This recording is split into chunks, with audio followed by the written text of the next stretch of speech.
Hi, David. Enjoyed reading your latest message. Um, Fascinating stuff. I like the night story. That's interesting. I wasn't aware of that one. The quest. I like Joseph Campbell's ideas. I haven't read too much of it. The hero with 1,000 faces and the ideas of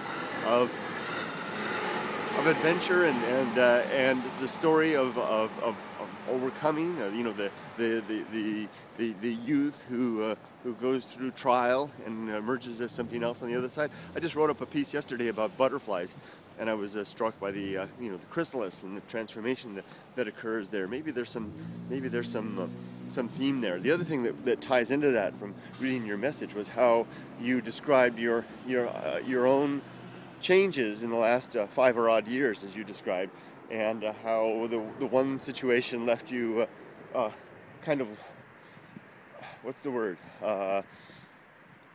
Immobile? Is that the right word? No, that's not quite the right word, is it? But it maybe kind of, in a resting state between things, and you're finding your feet again, as you described. I like the way you said it. How did you say that exactly? Let me bring this up here. You said, of course, it always goes back there. You said, what is interesting here on the planet? I look at my hands and feet and start moving about on the earth. Ooh, I like that. Look at my hands and my feet and start moving about on the earth. The thing that kind of came through to me when I was thinking about, when I read that, was how that's probably the case with so many.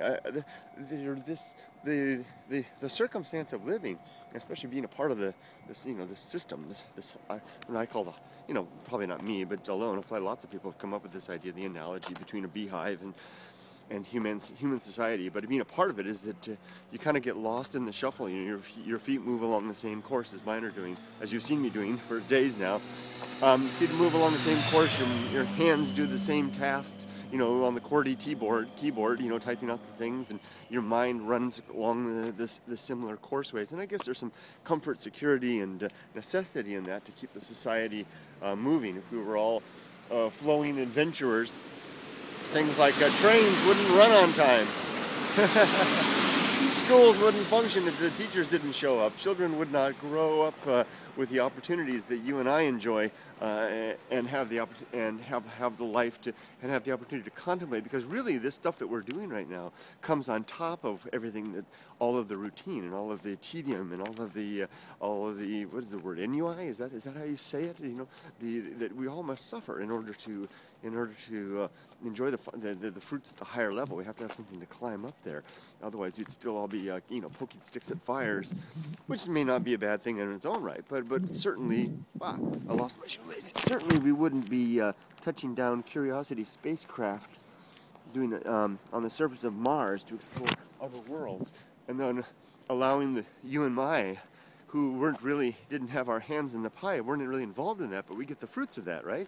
I can look at the images from Curiosity. I can look at or just the wonder, the marvel of the technology alone, and enjoy the reality of what's being discovered, and it's like an adult toy, right? I mean, it's a toy for the mind, where you can play with it.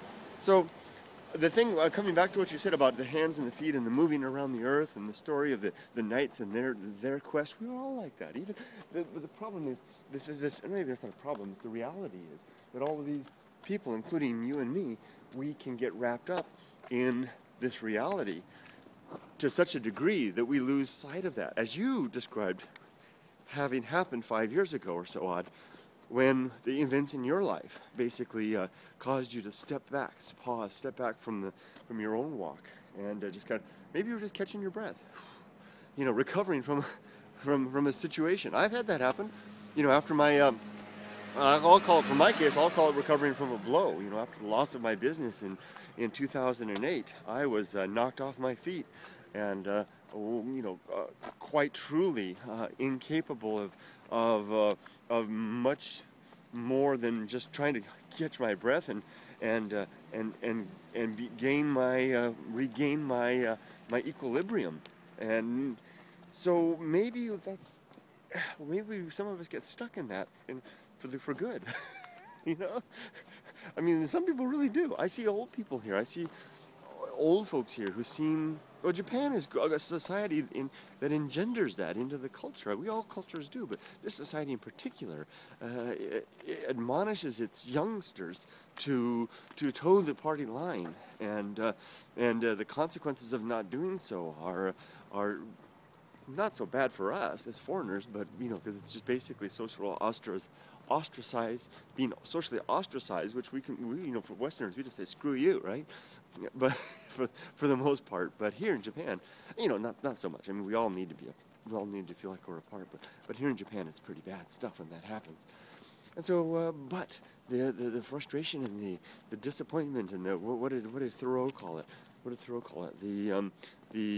The desperation. That's right. Living the life of wasn't he so right? Wasn't he so spot on? The life of quiet desperation, when the path, those wild paths that even if it's not contemplation necessarily, but just mere adventure of difference, of uniqueness, curiosity, of probing.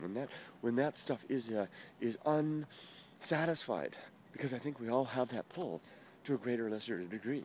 We all have that pull. When it's unsatisfied, we can indeed become desperate and live a life of quiet desperation, I guess. And those of us who are fortunate may either have the courage or the encouragement. For my part, it was encouragement from a young age.